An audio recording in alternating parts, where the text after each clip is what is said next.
Well, a person who spent 6 years working side by side with Senator Ted Stevens in the U.S. Senate, Senator Lisa Murkowski. I know you're really busy tonight. We thank you so much for stopping by and talking to us. Pleased to be here, really. I was preparing for this program, and I was just kind of looking at timelines and thinking back, and one of the things that hit me was that it's been 8 years already that you've been in the United States Senate. Where did that time go? I have no idea.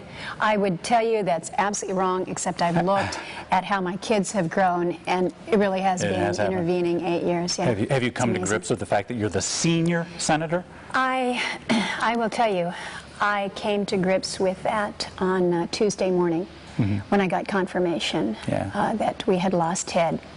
And I have to tell you, it is a weight.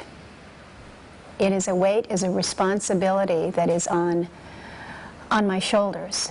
And I recognize that I've been technically the senior senator now for 2 years, but just knowing that Ted was always there in the background, every time they called me a senior senator, I'd kind of look behind to see where Ted was, and I don't have that anymore.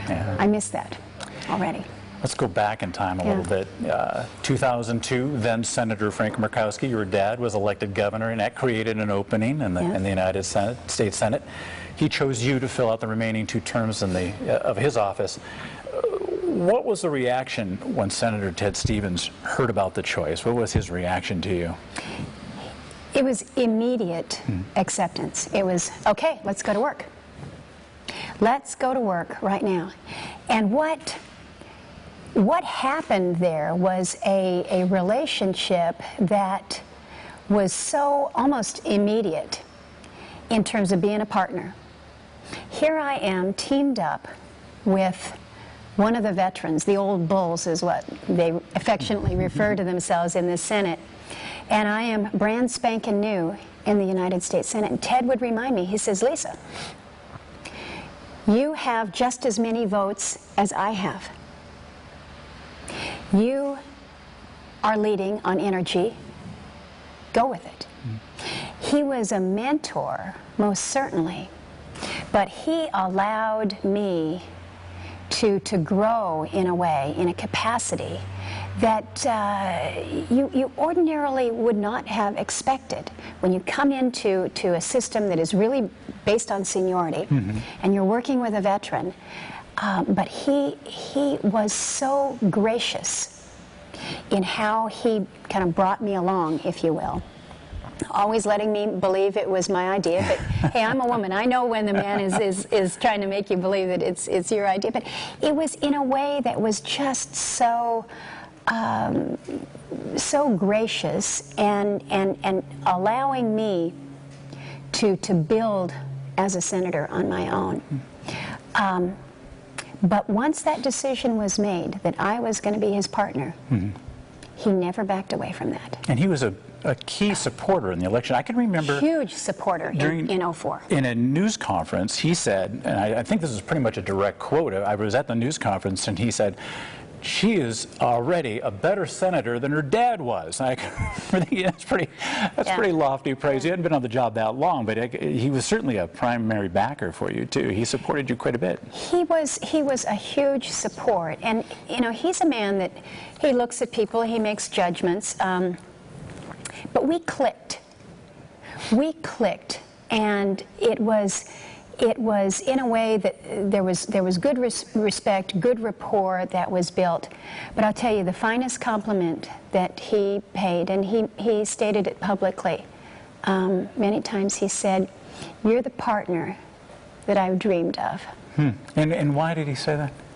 I think because we built off one another. You know, he was kind of gruff in his style and had his own approach, but he would suggest to me, you know, I think maybe you better go over and talk to so and so over there because I just don't think I'm going to be able to get to him. On energy issues, he would defer to where I was leading, because I was on that committee, but he didn't want to be the sole senator for the state of Alaska. He wanted to make sure that I think that path was laid for that time when he was no longer guiding Alaska in the Senate. He was a wise man that way. He built people.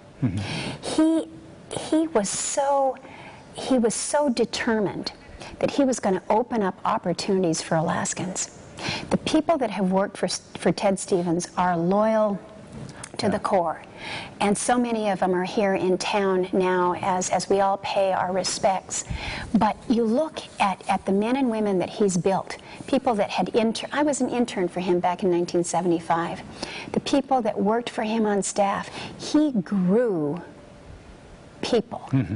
He recognized their potential and he let them blossom. And he could have just been smothering in a sense, but he allowed them to be the best that they could be. And that's a remarkable talent in somebody, to find where you should be and allow you to grow in that position. Yeah. He was amazing. What are you going to remember the most about him now? His passion for his state. You know, people think about the infrastructure that he brought. They think about projects, what he's done for fisheries, aviation, telecom. He was so driven to serve his state. It was evident in everything he did. The last time that I saw him in Washington, he was at a lunch that we have with other members, and he got up and he was talking about how he's going to bring in this group of Chinese and what we're going to be doing and the investments and the trade and the development. And there was, it was the Ted Stevens vigor that he has. But it was all about what he was going to be doing to build Alaska. He never lost that passion. Never lost that passion. Great. Thanks so much for coming by and talking about Senator Stevens. Thank you. Thank you. Thanks for making this tribute happen to him. Our pleasure. And Senator Lisa Murkowski, thank you very much. Well, as we told you earlier, hundreds of Alaskans have stood in line throughout the day to pay their last respects to Ted Stevens. At this hour, his body lies in repose at the All Saints Episcopal Church in downtown Anchorage. That's where we find our Rebecca Palsha. Rebecca, what are people saying down there as they stand in line? Well, Steve, we've been watching a steady line of people coming in to pay their last respects, and it's been a pretty emotional time for everybody involved. We're hearing stories about Stevens that date back to the 70s, and one interesting thing to note, Steve, is that people who haven't met Stevens, or maybe only met him once or twice, seem to have a real personal connection with him, and stories to tell about him. And for friends who did know Stevens, today is all about remembering the good memories. I met the senator many years ago, and you know, the thing that sticks in my mind is a few years ago I had a little health challenge, some surgery I had to face, and we were downtown at a big event. And the senator came in, he walked right through the receiving line, came over, put his arm around me, he says, "George, you're going to be okay." Great guy. He loved the state more than anybody else I've ever remembered. He was my senator for the last 30 some odd years, ever since I got to the state in '76, and he was phenomenal. I've met him on a couple of different occasions, and I always loved and appreciated how he fought for the state. Nobody ever did it like him, and probably never will again. A tremendous amount, and I've known Ted Stevens for 50 years. And all that time I watched the wonderful things that he's done, and I'm just very proud that we've been a part of that. He was just a super person, you know, and I was in Washington once for something, and he had to, I was in his office talking to him, he had to go vote. He says, "Walk with me," and I did. And so I rode the little train and rode in the elevator. I mean, he was a very kind person, you know, right up until the time he had to go in and vote. So that's the kind of fellow he was. Stevens will only be lying in repose here for a little bit longer. They're getting ready to take him to the Anchorage Baptist Temple. We're going to pan over to the crowd a little bit. You can see there's people already lining here up on the street. There's also a Harley group that's expected to kind of lead this. You can see the crowd is kind of gathering. It's been slowly gathering for a little bit now. There's also a limousine and the hearse is also pulled up, so that soon should be making its way over to the Anchorage Baptist Temple. Steve. Okay, Rebecca, thank you very much. And we'll, of course, see your story tonight on the late edition at 10 o'clock. Rebecca Paulsher reporting for us in the downtown area tonight. Thanks, Rebecca. Remembering Ted Stevens continues right after this.